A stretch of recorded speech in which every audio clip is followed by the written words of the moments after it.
tema titula La necesidad suprema.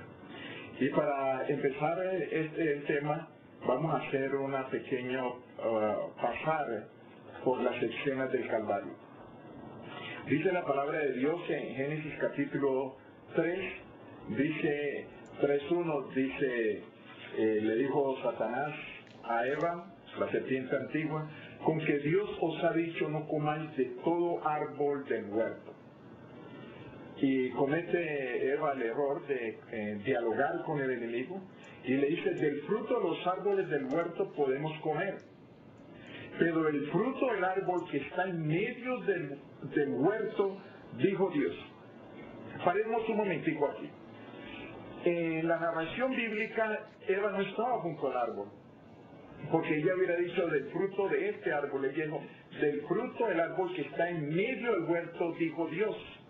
No comeréis de él, ni lo tocaréis para que no muráis. Entonces nosotros sabemos de que Adán y Eva oyeron la voz del engañador. Y la voz del engañador, la propuesta del engañador fue, ¿sabe Dios que el día que comáis de él, serán abiertos vuestros ojos y seréis como Dios, sabiendo el bien y el mal? Es decir, la propuesta del enemigo en sí es una propuesta que realmente ocurriría, porque al comer de ese árbol los ojos de ellos serán abiertos y verían el bien y mal, pero estaban mintiendo en el sentido de que ellos no serían como Dios, o sea, como Dios. Es una especie de sofisma, en el sentido de conocer el bien y el mal, de que sus ojos sean abiertos, es cierto, en el sentido de conocer el bien y el mal, es cierto, pero ser como Dios es donde está la mentira. Por eso Satanás siempre nos presenta sofismas. Cuando estudiamos en filosofía sabemos que hay diferentes clases de sofismas. Hay sofismas de distracción y otros tipos de sofismas, pero los sofismas conllevan a tratar de poner junto cierta verdad para llegar a una conclusión falsa. Es el sofisma de distracción. Así que tenemos que el diablo es un engañador. Jesús lo llamó padre de toda mentira. Y dice en la palabra de Dios, Jesús dice, no ha permanecido en la verdad, porque no hay verdad en él. Cuando habla mentira, de suyo habla porque es mentiroso y padre de mentira. Dice también, y vio la mujer que el árbol era bueno para comer y codiciable para alcanzar sabiduría. Y tomó de su fruto y comió y dio también a su marido, del cual así comió como ella.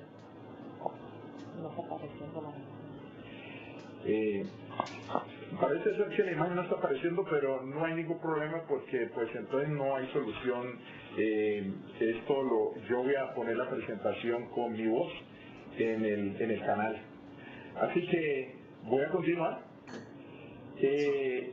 Entonces, la palabra de Dios nos dice que entonces fueron abiertos los ojos de ambos y conocieron que estaban desnudos. Entonces cosieron hojas de higuera y se hicieron delantales. Génesis 3:7. O sea, ellos llegan a la conclusión o llegan a darse cuenta que están desnudos. No podría yo entrar a especular en la imaginación. A veces la imaginación en sermones y en el evangelismo tiene su lugar porque podría ayudar, pero la mayor parte de veces la imaginación a veces se viene fuera del contexto y se resulta creando doctrinas, o la gente que escucha muchas veces llega a tomar imaginaciones como cosas reales. El hecho es que ellos, la Biblia lo dice literalmente, que se cubrieron. Y dice la palabra de Dios, oyeron la voz de Jehová que se paseaba en el huerto al aire del día, y el hombre y la mujer se escondieron de la presencia de Dios entre los árboles del huerto. Mas Jehová Dios llamó al hombre y le dijo, ¿dónde estás tú? ¿Dónde estás tú? Es la pregunta que le hace el Señor al hombre. Nosotros sabemos de que Dios es un Dios omnipresente, Nosotros sabemos de que Dios lo conoce todo. Su presencia se manifiesta en el universo. Y entonces Dios sabía lo que estaba ocurriendo, pero Dios empieza lo que podríamos llamar una especie de juicio investigativo. La pregunta es: ¿dónde estás? Dios no ignora dónde está, nadie se puede esconder de Dios, pero Dios empieza un diálogo para tratar de llevar a Adán y Eva a una necesidad de un Salvador. Entonces, por eso el Señor empieza ese diálogo como que si Él no supiera dónde están. Entonces viene la pregunta que muchos se pueden hacer, sería: ¿cómo se sentirían ellos? Ellos habían escuchado de Dios, ellos habían escuchado del Señor que morirían, pero algo ocurrió. No estaban ellos, en esos momentos no habían muerto. ¿Qué fue entonces lo que ocurrió? ¿Por qué no murieron? Hay varias imaginaciones que pueden tener las personas cuando se preguntan por qué Adán y Eva no murieron inmediatamente. Podríamos tratar de llegar a conclusiones. ¿Por qué no murieron? La Biblia nos muestra en su contexto el por qué ellos no murieron. Algunas personas han llegado a conclusiones del por qué ellos no murieron, pero la Biblia en su contexto nos muestra por qué ellos que vieron y estaban supuestos a morir al hacer eso, no murieron inmediatamente. Ellos no murieron inmediatamente, algunos afirman, no murieron porque el Señor mató un cordero y ese cordero pagó y llevó la culpa de ellos, pero esa aseguración no es bíblica. Ahora vamos a ver por qué. Dice la palabra de Dios: y él respondió: oí tu voz en el huerto y tuve miedo, porque estaba desnudo y me escondí. Y Dios le dijo: ¿quién te enseñó que estabas desnudo? ¿Has comido el árbol de que yo te mandé que no comieses? Y el hombre respondió: la mujer que me diste por compañera me dio del árbol y yo comí. Entonces Jehová Dios dijo al hombre: ¿qué es lo que has hecho? Y dijo a la mujer: la serpiente nos engañó y comí.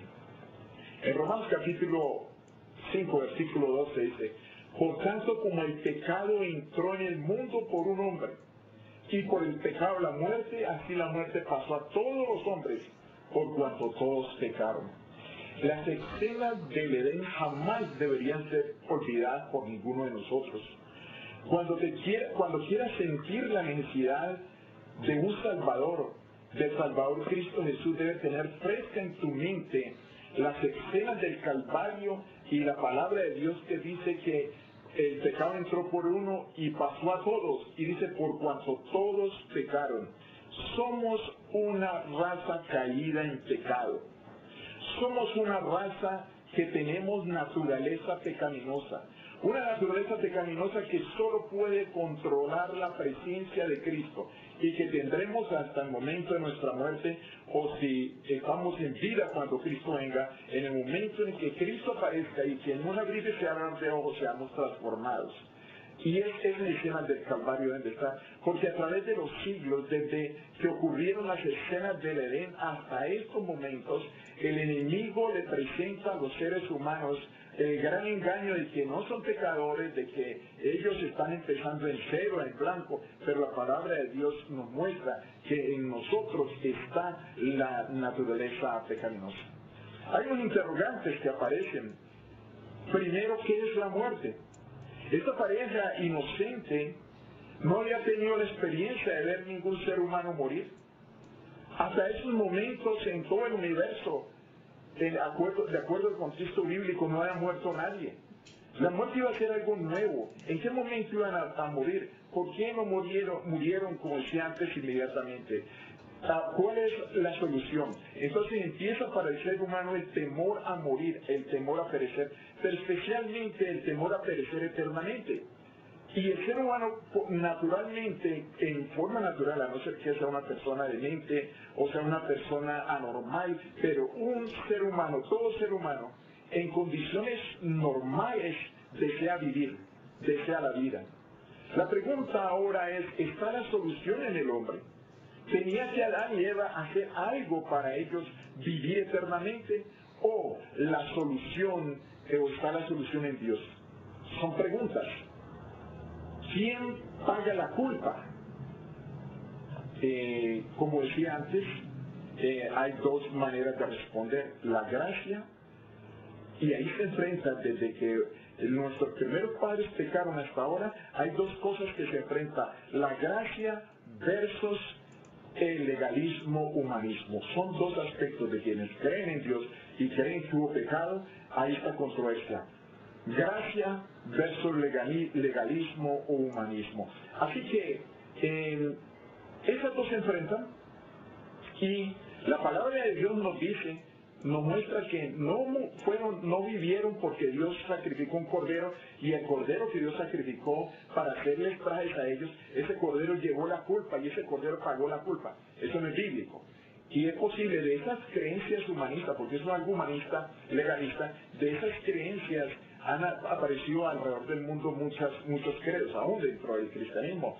Hay una religión afrocubana que se llama santería. Ellos se declaran como cristianos y ellos, a fin de expiar sus culpas ante Dios, sacrifican pollos.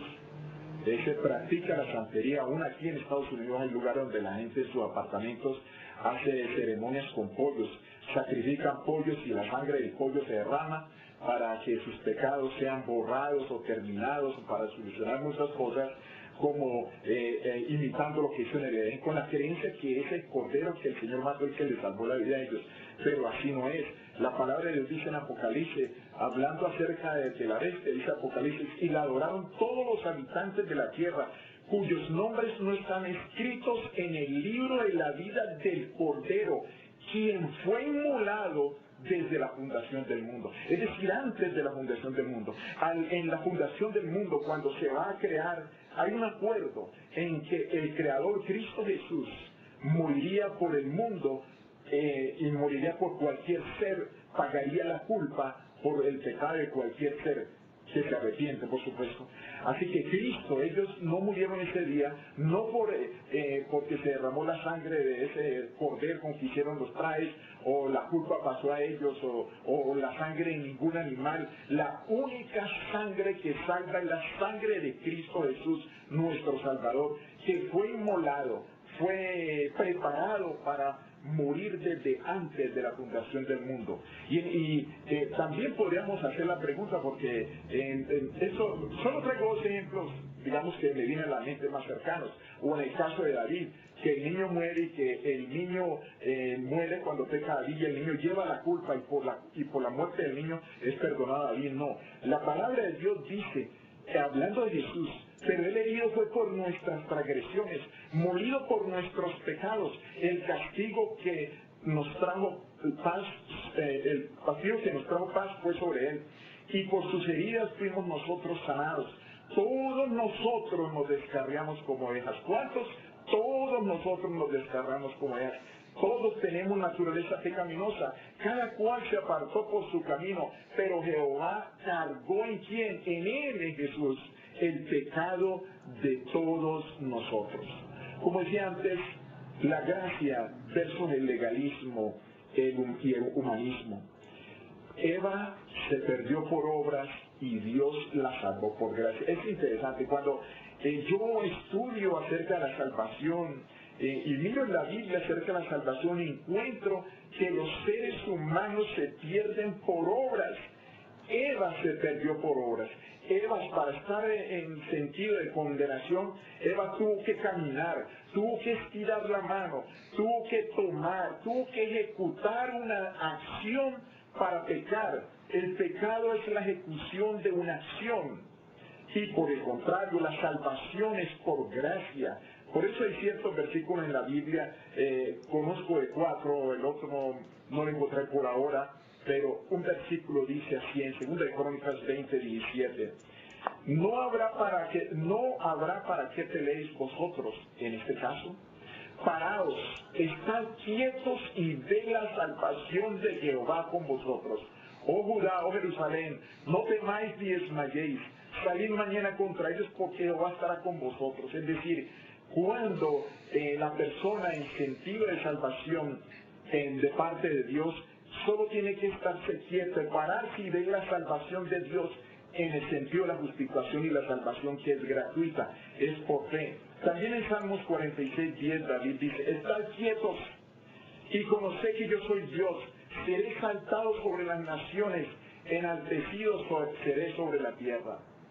En épocas en que Israel era asediado por enemigos del norte y del oriente, por lo general casi siempre Egipto fue aliado de Israel. Y cuando Israel estaba en problemas, acudía a Egipto, y también Israel, si Egipto estaba en problemas, había alianza y se apoyaban mutuamente. Y la ciudad, la región del Negev en Israel estaba a punto de ser atacada, y ellos confiaban en Egipto, y el Señor siempre los amonestaba de que no confiaran en Egipto, pero que confiaran en Él como Dios. Y en una de esas ocasiones dice la palabra de Dios en Isaías 37, ciertamente Egipto en vano e inútilmente dará ayuda. Por tanto, yo le di voces, que su fortaleza sería estarse quietos. Es increíble en el sentido de salvación. Nosotros no podemos hacer nada, simplemente estarnos quietos, entregarnos al Señor, y Él es quien nos salva, no ninguna obra humana, no en absoluto de parte del ser humano. Yo hace algún tiempo yo conversaba con un amigo, y este amigo yo le hablaba acerca de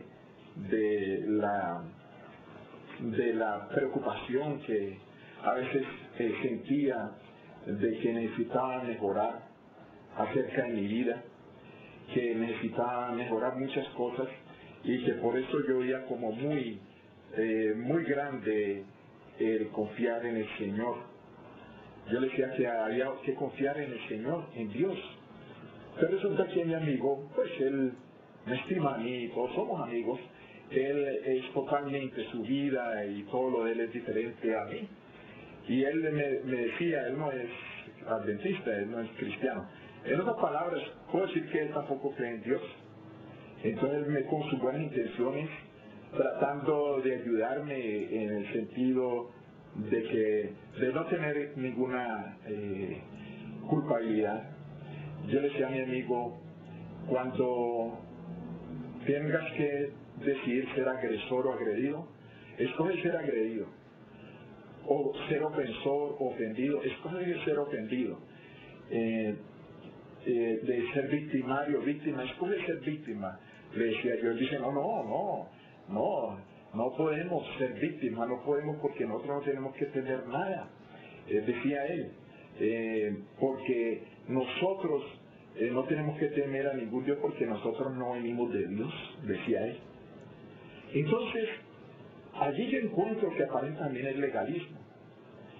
Entonces él empieza a hablar de la aparición de la vida, de cómo la vida, según lo que él ha estudiado y que ha enseñado hasta en muchas escuelas, en escuelas católicas de los años 1950, de la época inicial de la evolución, que todo empezó por explosiones y se creó a través de explosiones la Tierra llegó a estar como dispuesta para tener vida, y por allá en el océano apareció una espora que era de una sola célula, podemos decir era una amiba, después se convirtió en células con más, en organismos con más células, es decir, protozoarios, y a través de trillones y millones de años apareció una pequeña sardinita que empezó también a multiplicarse, a poner huevos, y empezaron a desarrollarse hasta que se convirtieron en mamíferos acuáticos grandes, y luego se convirtieron en focas, empezaron a salir, algunas se quedaron afuera, hasta que poco a poco, a través de millones, llegó a formarse en los monos pequeños que fueron creciendo hasta llegaron a ser los grandes monos, y finalmente aparece el hombre. O sea, la solución, la respuesta está en ti. Tienes experiencia evolutiva. Tu cuerpo ha evolucionado por trillones de años. Hay un potencial de desarrollo en ti. Tienes una energía positiva. Y pues él lo soluciona de esa manera. La respuesta está en el ser humano. Allí está todo, allí está la solución de todo. Es el ser humano. El ser humano debe explicar que puede realizarlo todo, está allí, decía pues mi amigo. Quieren decirle, no sé si yo traté de hacer la presentación, otra vez está llegando, pero me mandó las fotos de unos supuestos antepasados nuestros, ¿no? Por ejemplo, me mandó esta, no sé, la última, si que no pueden ver, me mandó esta donde me muestra la foto de uno que existió hace 30.000 millones de años. ¿Sí? Entonces, en esa foto, yo puedo ver a alguien que aparentemente podría ser mi antepasado. Y entonces, yo me quedé pues impresionado de ver las creencias de él. Y entonces no solo me mostró esa foto, sino que también me mostró, voy a través de la pantalla me revisa, no sé si ya puede ponerme aquí la cámara para que la vieran. Sí. Entonces, dice que existió hace 30 millones de años y luego me manda otra foto. Esta otra foto es de uno que existió más reciente, porque este existió hace 28.500 millones de años. Y él, con todas sus creencias y con sus buenas intenciones, pues demuestra esta foto de supuestos antepasados. Sinceramente, no creo que parezcan a mí, por ejemplo, yo no me gustaría que eso fueran mis antepasados, pero él lo mostró así.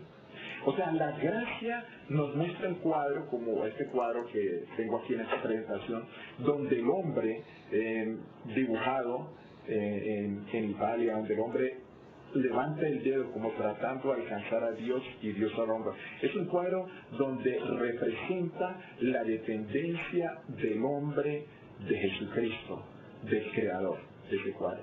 Entonces mi amigo me comparte un cuadro que es un cuadro diferente, un cuadro donde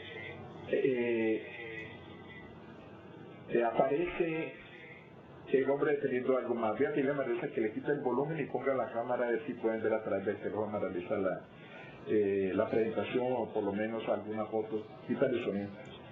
Sí. Entonces, este cuadro, como decía antes, es el cuadro de, creo que si no estoy mal, lo dibujó Miguel Ángel o Picasso, dibujó este cuadro, y en el otro cuadro, que es el cuadro del legalismo humanismo, yo le puse así, mi amigo no le pone así, dice que depende de ti mismo. Y aparece la mano de un humano alcanzando también el dedo, en este caso de un simio. Pero la palabra de Dios nos dice en Salmos 53:1, dice el necio en su corazón, no hay Dios, se han corrompido e hicieron abominable maldad, no hay quien haga bien. Y en Romanos 1:25, o sea, estas son las consecuencias de no depender de Dios, de depender de sí mismo o de depender de cosas que no sean de Dios. En Romanos 1:25 nos dice la palabra de Dios, por lo cual también Dios los entregó a la inmundicia y en las concupiscencias de sus corazones, de modo que deshonraron entre sí sus propios cuerpos, ya que cambiaron la verdad de Dios por la mentira, honrando y dando culto a las criaturas antes que el Creador, el cual es bendito por los siglos. Es decir, el ser humano exalta a las criaturas antes que al Creador. Y algunos en el legalismo, humanismo, dentro de sí se exaltan antes que su Creador. Se exaltan en el sentido de que pueden y les enseñan puedes. Y el legalismo tiene ciertas características que llegó un momento en que y eso voy a hablar más adelante, en que los hombres trataron de conciliar la evolución con la creación, o sea, a la religión entró ese legalismo humanismo en que ya se practicaba la salvación por obras desde las épocas en que la verdad fue echada por tierra, pero también al protestantismo entró el legalismo. Aquí yo tengo en estos momentos, lo podrán ver en la presentación cifra del canal, tengo una foto de Cali. Aquí tengo al autobús, a un autobús de Alfonso López.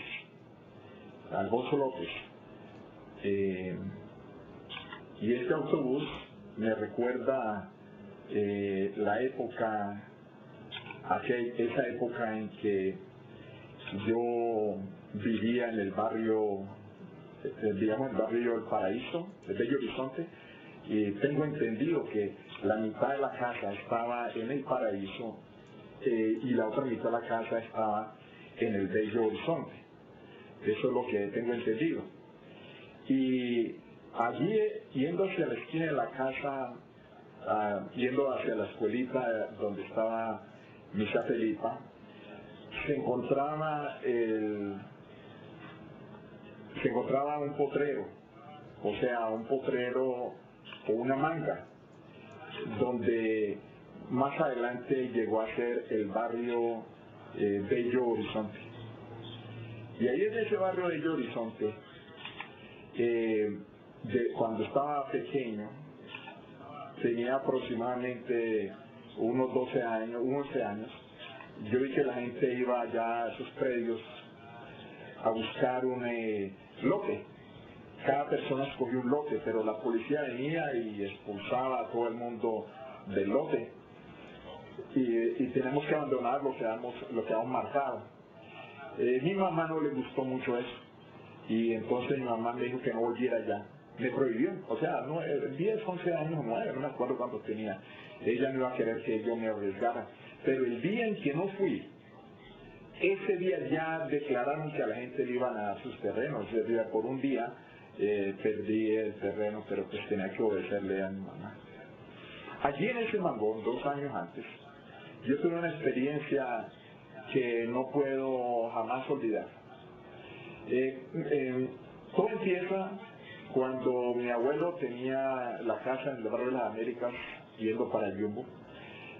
Nosotros íbamos de visita allá, y mi papito, y yo le heredé eso a él, le gustaba tener pollos. Él le compraba pollo y decía, cada pollo a quién le pertenecía. Cada uno de nosotros tenía un pollo. Entonces yo le cogí cariño a las aves, a los pollos, a las aves de corral. Así que cuando estaba en el barrio El Paraíso, y ahí sí me acuerdo, tenía yo 8 años, mi mamá me compró un pollito. Y yo el pollito no quería que estuviera frío, o sea, cosas de niños. Y yo veía que a los niños los enchumbaban, les volteaban alrededor de las piernitas, desde abajo hacia arriba, un pañal, los enchumbaban.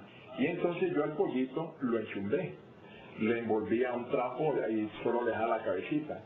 Y me acuerdo que Yolanda me decía que no hiciera eso. Y yo le dije, no, yo quiero enchumbar el pollito. Y ella me decía que los pollos no enchumbaban. Y yo no hice caso. Y Yolanda me volvió a repetir que no enchumbara el pollito. Pues desafortunadamente una noche el pollito enchumbado, no sé cómo metió la cabeza hacia adentro, no sé cómo pasó, él se ahogó.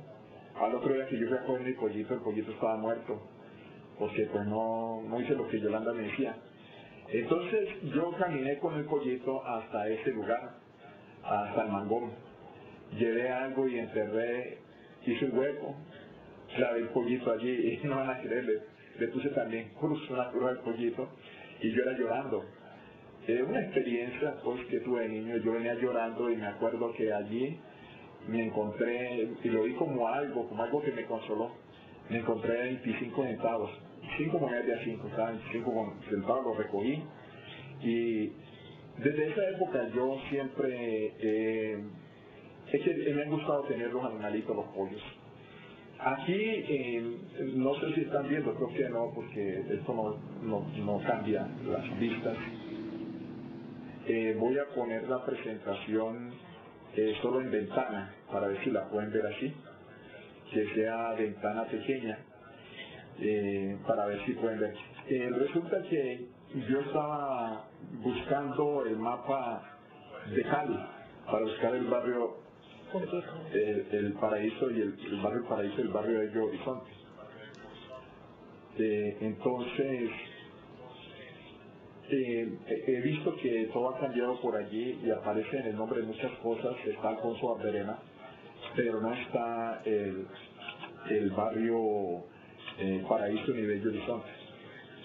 Entonces quería yo mostrarles el mapa, pero desafortunadamente, vuelvo y repito, pues no sé qué pasa con este programa, pero no voy a hacer la presentación en grande sino en pequeña. Yo creo que a lo mejor en pequeña la pueden ver. Entonces, allí donde está el mapa y la flecha, allí está el barrio Bello Horizonte, en esa calle que vivíamos. Y la mitad del bloque, yendo un poquito más a la flecha, está la división entre los dos barrios. Así que yo, debido a eso, cogí el hobby de tener pollos. Y aquí vemos que yo hice una especie de, hace mucho tiempo, como aproximadamente unos 20 años, empecé cuando podía empollar pollitos. Entonces, en estos días, el 20 de julio, esta semana, yo empecé a preparar el girador de huevos. Ahí ven las piezas, es con los rieles donde se colocan los huevos, y luego aquí está el motorcito, un motor que se pone para que los huevos giren. Y les estoy trayendo esta ilustración porque de allí yo aprendí muchas cosas acerca de Dios y de la creación. Entonces allí ya armé los rieles con los extremos de este rotador de huevos para que esté listo de meterlo a la incubadora. Aquí lo estamos mirando desde otro ángulo. Esta es la parte, digamos, de abajo de la incubadora. Y ustedes pueden ver que hay una especie, voy a mirar aquí con el mouse, aquí hay una especie como de rieles. Esos rieles, ahí se les pone agua, y que no pase de que no haya rebosar, pero le pone agua y se le está chequeando el agua durante el proceso. Luego se le pone este plástico se pone con el propósito de cuando nazcan los pollitos uno los ponga allí sin el girador, ya los 3 días antes de que ellos nazcan se ponen allí. Es maravillosa la creación de Dios. Los seres humanos que hacen estas incubadoras, ellos investigando, se dieron cuenta que el tiempo para que empollen huevos son 21 días. Y así fue. Porque yo me recuerdo la primera vez que empollé huevos, que fue en el año 2001. Precisamente yo estaba preparando una conferencia, porque estaba dando unas conferencias en una ciudad que se llama Douglas, Georgia. Y era de mañana, y empezó a oír los primeros pollitos en la incubadora que tenía en la oficina. La tenía cerca de mí para estar vigilando. Y Graciela me llamó y me dijo, ¿no has visto lo que pasó en Nueva York en las Torres Gemelas? Y fue el día en que hicieron los ataques. Yo prendí la televisión y estaban los ataques. Pero por eso me acuerdo que esa fue la primera vez que empollé pollitos. Entonces, 21 días precisos nacen ellos. Aquí tenemos ya la incubadora con el girador puesto. Y luego tenemos la parte de arriba. Esta parte le pone arriba. Ahí están los controles para medir temperatura y para medir también humedad, y tratar de que tengan la humedad correcta como la temperatura correcta. Esta es la parte de arriba mirada en la parte interna, y aquí sería como quedaría ya sin los huevos. Así se va a ver la incubadora antes de conectarla, y tenemos aquí, ahora vamos a poner los huevos. Tiene una capacidad para 42 huevos. Estos huevos se les pone encima de ellos un termómetro, fuera del termómetro que tiene la tapa arriba, para asegurarse que la temperatura, no solo arriba, sino la que ellos reciben, sea la temperatura adecuada, que consiste en 99.5 grados Fahrenheit. Entonces, aquí ya está tapada, y aquí pueden ver ustedes que debajo del 100, que es los 100 grados que está en este momento, aparece como un pollito y un cascarón, es decir, mostrando que está en proceso de incubar. Entonces, ¿qué conclusión llegamos?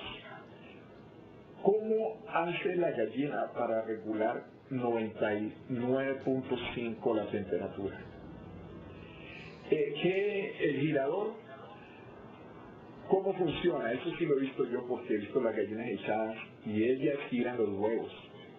Cada huevo es girado 3 veces al día por la gallina. ¿Quién le enseñó a la gallina a girar, a voltear los huevos y voltearlos 3 veces al día?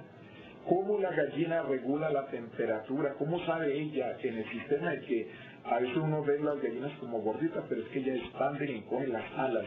¿Y cómo regulan ella la humedad para que el pollito nazca? Todo esto es de la creación, es el poder de nuestro Señor Jesucristo, que Él ha puesto en las criaturas creadas para poderse reproducir y también en las criaturas creadas que podemos intervenir en estos procesos, o sea, como lo estaba haciendo. Así que legalismo, humanismo. Trató en los años 70 de conciliar la creación y la evolución. Para el legalismo, humanismo, Dios estaba presente, o sea, para la evolución creativa, Dios estaba presente en la evolución, ayudando de que todas las cosas evolucionaran bien a través de trillones de años. El Dios de la evolución creativa no es tan poderoso como el Dios de la Biblia, porque el de la Biblia creó en 6 días. No, el legalismo humanista no acepta la existencia de la pareja edénica, porque para ellos sería ofensivo de que somos una raza caída. Por lo tanto, la condición humana no es de naturaleza pecaminosa, y en el humano está la solución. Imitando a Jesús, enseña el legalismo, eres salvo. Falta con imitarlo y ya sos salvo. Jesús también afirma en los legalistas, Jesús dejó de ser Dios cuando vino. Aún más, hay personas que son legalistas humanistas sinceras porque eso es lo que aprendieron y así se formaron y pueden ser buenas personas, pero eso es lo que creen. Un hermano me estaba diciendo que él tiene estas ideas que vienen podría yo decir, de la vieja guardia. Él me decía que la salvación no podía ser así como tan gratuita, que Cristo dejó de ser Dios cuando vino, y trató de mostrarme versículos, pero es imposible dejar aún más parte de que Cristo siempre ha sido Dios, nunca ha dejado de ser Dios, y es todopoderoso. A él nadie lo mató, él puso su vida y él la volvió a tomar, como él lo dijo. Bíblicamente nunca dejó de ser Dios. Pero él me dijo, no, si él vino y no dejó de ser Dios, entonces está haciéndole trampa a Satanás. Y le dije, ¿por qué? Porque él vino a demostrarle que el hombre puede. Y yo le dije, mi hermano, déjeme decirle que bíblicamente Cristo vino porque el hombre no puede. Si el hombre pudiera, no era ni de instrucciones. Cristo vino a demostrar no que el hombre puede, sino que el hombre no puede y necesita de él. Eso fue lo que Cristo vino a hacer. Y como dice la Biblia, Cristo condenó, a nombre de la raza humana, condenó el pecado en la carne.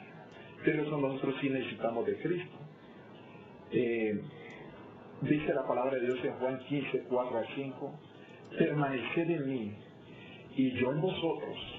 Como el pámpano no puede llevar fruto por sí mismo, si no permanece en la vid, así tampoco vosotros, si no permanecéis en mí. Yo soy la vid, vosotros los pámpanos.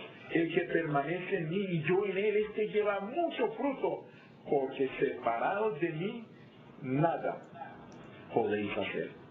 Nosotros necesitamos estar conectados con Jesús en todo momento. Dice en 2 Crónicas 7:14, si se humillare mi pueblo, sobre el cual mi nombre es invocado, y oraren, y buscaren mi rostro, y se convirtieren de sus malos caminos, entonces yo iré en los cielos, y perdonaré sus pecados, y sanaré su tierra. Si se humillare mi pueblo. El asunto es de humillarse ante el Señor. Para que esa controversia entre la gracia y el legalismo humanista, en la gracia es que yo reconozco que no puedo, necesito de Cristo, me humillo a Él, todo lo puedo en Cristo. Mientras que el legalismo humano es, yo soy capaz, yo puedo hacerlo, en mí está el potencial, yo estimo que puedo, yo les probaré a todos, yo lo puedo hacer todo. Y ese es el orgullo. Ahora, solo Dios conoce quién es humilde y quién es orgulloso, solo Dios. Nadie, porque solo Dios conoce el corazón. ¿Quién es verdaderamente humilde y quién es verdaderamente orgulloso? Solo Dios. La Biblia repite una y otra vez que solo Dios conoce el corazón. El manual de iglesia definiendo humildad dice que el humilde es tan humilde que ni cuenta se da que es humilde, hasta cree que es orgulloso. Y cuando cree que es humilde, entonces es que es orgulloso. O sea que la humildad no está en el dinero, cuánto tiene o cómo vive. Una persona puede vivir bien pobre, bien sucia, sin nada y ser orgullosa. El orgullo no tiene que ver con dinero, el orgullo no tiene que ver con la apariencia física, el orgullo y la humildad no se muestran exteriormente. Nadie sabe quién es humilde. Yo no puedo decir quién es humilde ni yo puedo pensar que soy humilde. El que piense que soy humilde, entonces soy orgulloso, porque el humilde ni cuenta a que es humilde. Ahora, el orgullo, tampoco la gente lo excepto, porque de acuerdo a la Biblia, de acuerdo a los pensadores y psicólogos y la misma Biblia coinciden, que la única manera de darse cuenta si alguien es orgulloso es cuando juzga a otro orgulloso. Porque casi por lo general la gente juzga a los demás por lo que tiene adentro, ¿sí? Pero con esa sola excepción, solo Dios conoce los corazones. No podemos tildar quién es orgulloso ni quién es humilde. Eso solo lo conoce el Señor. Por eso Jesús dice, aprended de mí, que soy manso y humilde, y agrega, de corazón. Porque si Cristo se manifiesta en toda su gloria, van a decir, no, pero qué humildad es esa. Pero de todas maneras, mis hermanos y amigos, queridos familiares, Dios nos llama a que nosotros aceptemos su gracia. Que dejemos a un lado el legalismo y el humanismo, sino que aceptemos su gracia. Aquí podemos ver en la parte, en el patio, abajo hay un tronco de un árbol grande que creció muy torcido. Y yo lo corté. Y allí en la cortadura marresa hasta le pinté de blanco allí. Y este árbol cada rato le salen retoños, pero yo le corto todos los retoños y es el primer retoño que salió que yo empecé a corregirlo. Porque así como el tronco original se torcía porque encima hay otro árbol, buscando la luz, él se torcía. Entonces yo a través del tiempo con cuerdas he tratado de enderezarlo por él, todo curviado. Yo voy a tener muchas curvas hasta que yo solucione el problema que es tumbarle el árbol que está encima. En estos días cuando tenga tiempo lo voy a hacer para que no crezca así tan torcido. Pero en su tronco, él va creciendo en ondas, ha ido creciendo, puesto que yo no le he tumbado el árbol que se ve ahí arriba. Aquí vamos a ver desde otro ángulo, y la Biblia nos dice en Gálatas 6:17, Pablo dice, de aquí en adelante nadie me cause molestias, porque yo traigo en mi cuerpo las marcas del Señor Jesús. Las marcas de Jesús. Las marcas de Jesús en nuestra vida son las cualidades de carácter que hemos aprendido de Él. Estando tanto con el Señor, nosotros tenemos que crecer. Pero ese crecimiento no es para ser santo, ese crecimiento es porque ya somos salvos en Él y vivimos con Él. Es un crecimiento en la gracia, en que a cada ser humano se le debe ver esas marcas, en este caso de este arbolito, esas curvas de que trató de ser corregido. Claro, el arbolito, él tiene razón porque él está buscando el sol, pero entre nosotros los humanos y por nuestra naturaleza pecaminosa y nuestros errores. Así que debemos de pedirle al Señor que nos empate de Jesús. Nosotros necesitamos de Jesús y por eso debemos de mirar las escenas del Calvario. No debemos de olvidarlas. Estas escenas nos muestran la necesidad de ir al Calvario, la necesidad de un Salvador que es Cristo Jesús, porque somos pecadores. No nos dejemos llevar por todos los argumentos. A veces hay predicadores que traen teorías que su cerebro es esta cosa, que su vida es esto, que quita el pecado, que lucha con el pecado. Todas esas cosas son vacías. Nosotros necesitamos es a Cristo Jesús, nuestro Salvador. Pablo, cuando se dirigía a Damasco, sabemos que fue derribado el caballo.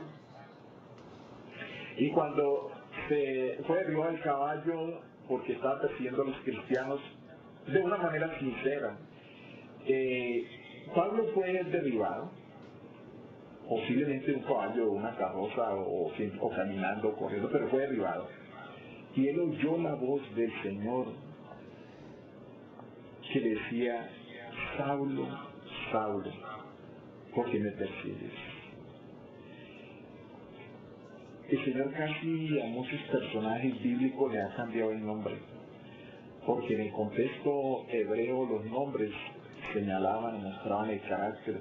Casi todos los nombres tenían significado, pero no, pues hoy no importa, eso no ocurre, es el que fueron los padres. Pero el hecho es que él era Saulo y pensaba sinceramente que él estaba sirviendo a Dios, pero Dios ahora lo derriba y le dice: ¿por qué me persigues? Entonces el Señor le da instrucciones que se vaya a Damasco, y en Damasco va a ir donde Ananías, un cristiano, que le pondrá las manos sobre él y él recuperará la vista.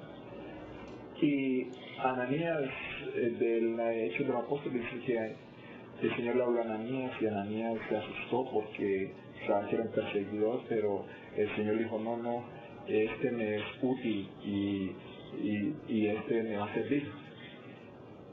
La diferencia entre Pablo y los otros discípulos apóstoles de Jesús fue que los otros apóstoles, los 12, eran pescadores, eran uniculturales, solo conocían la cultura judía, mientras que Saulo de Tarso, aún siendo era bicultural, era judío, tenía nacionalidad romana, era un experto en las escrituras, en el lenguaje griego koinonia de la época, llama koinonia.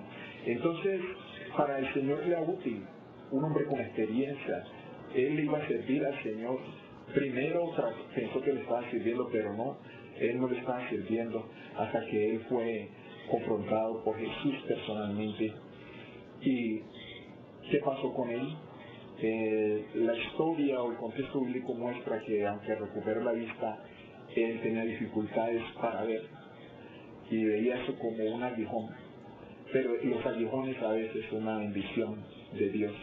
Por ejemplo, en el caso de Jacob, cuando estaba con temor y perseguido, pensaba que venía su hermano, 400 hombres, a vengarse de él, y él estaba preocupado, se puso a orar al otro lado de una ribera, dejó sus familiares allí, y él estaba orando, y cuando Cristo vino personalmente a él, o manifestó su presencia en él, él se asustó y pensó que era un enemigo y empezó a luchar con Jesús. Empezó a luchar y dice que toda la noche luchó. Jesús no hacía nada hasta que Jesús le tocó el muslo y Jacob quedó derribado. Y de esos momentos, y Jacob, cuando se sintió derribado, se dio cuenta quién estaba con él, y dice que se aferró a él y dijo: no te dejaré hasta que no me bendigas. Y en su dolor, en su desesperación, vino la esperanza de sentir que Jesús estaba allí, y el Señor no quiso estropear o maltratar a Jacob. Jesús, que es todopoderoso, se ha manifestado allí en cuerpo, porque Jesús es todopoderoso e ilimitado, es Dios, y Él no quiso hacerle daño a Jacob y le dijo: has luchado con los hombres y con Dios y has vencido, por lo tanto tu nombre será llamado Israel. Desde esos momentos, Jacob o Israel, cada que caminaba y daba un paso y cojeaba, se acordaba de quién había estado con él, Cristo Jesús. A veces tenemos experiencias difíciles, dolorosas, y el Señor nos ayuda, y siempre hemos de recordar que hemos estado con Él. Así que Pablo, hablando de su de su defecto, decía. Y para que la grandeza de las revelaciones no me saltase desmedidamente, me fue dado un aguijón en mi carne, un mensajero de Satanás que me abofetee, para que no me enaltezca sobremanera. Respecto a lo cual 3 veces le rogó al Señor que lo quite de mí. Si el Pablo oró para que el aguijón le fuera quitado a él, pero el Señor lo quitó. Le respondió de la manera en que podemos aprender muchas cosas. El Señor le dijo: bástate mi gracia, porque mi poder se perfecciona en la debilidad. Por tanto, de buena gana me gloriaré más bien en mis debilidades, para que repose sobre mí el poder de Cristo. Por lo cual, por amor de Cristo, me gozo en las debilidades y en afrentas, en necesidades, en persecuciones y en angustias, porque cuando soy débil, entonces soy fuerte. Aquí nosotros vemos unas grandes enseñanzas, no están subrayados ni cambiados de color en la Biblia, pero lo he hecho para resaltar. Si vamos a las escenas del Calvario, Adán y Eva necesitaban de la gracia de Dios, que es una salvación gratuita, totalmente gratuita. La gracia del Señor la recibieron en el mismo momento que pecaron, porque no fueron fulminados. No porque eso de cordero que el Señor mató haya pagado la culpa de ellos, haya llevado su pecado, no, sino porque el cordero que fue inmolado desde antes de la fundación del mundo ya había garantizado que el ser humano fue creado para vivir, y si fallaba y pecaba, Dios le perdonaría y le dejaría la oportunidad de decidir si quiere vivir eternamente o no. La vida eterna está en el Señor, escogiéndolo a Él. Dice: mi poder se perfecciona en la debilidad. O sea que cuando nosotros nos sentimos sin fuerzas, o sentimos de que somos malos, de que no podemos, necesitamos de un creador, de un Salvador, que es Cristo Jesús. Para que en nosotros repose el poder de Cristo, necesitamos humillarnos ante el Señor, para que repose en nosotros el poder de Él. Por lo cual, por amor a Cristo, dice Pablo, me gozo en las debilidades, en afrentas, en necesidades, en persecuciones, en angustias, porque cuando soy débil, entonces soy fuerte. Pero es fuerte por el poder del Señor. Desde Adán y Eva hasta ahora necesitamos la gracia. Es la necesidad suprema que necesitamos, es gratuita.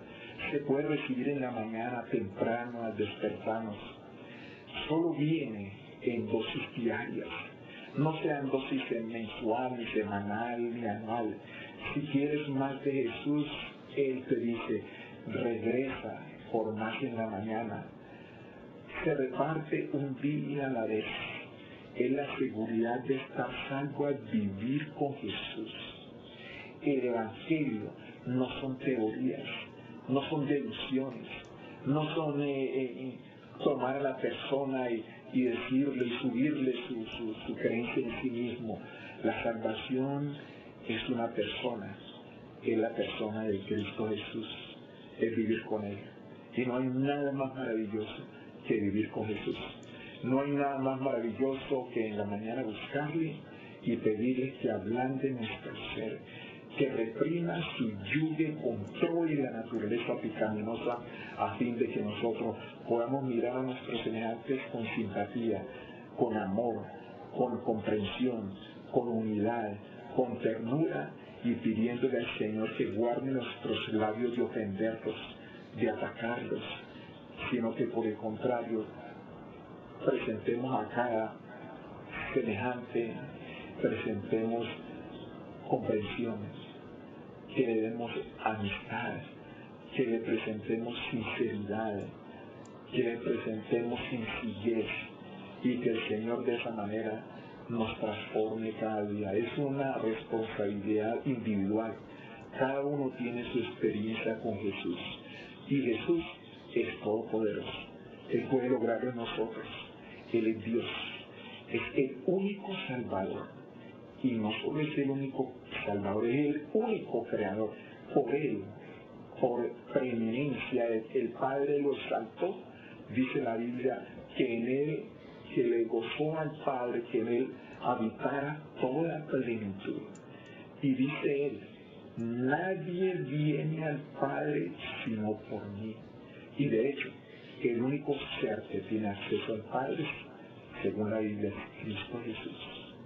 Así que debemos de empaparnos de este gran y Salvador nuestro que es Jesús. Que Dios bendiga a cada uno de todos. Amén.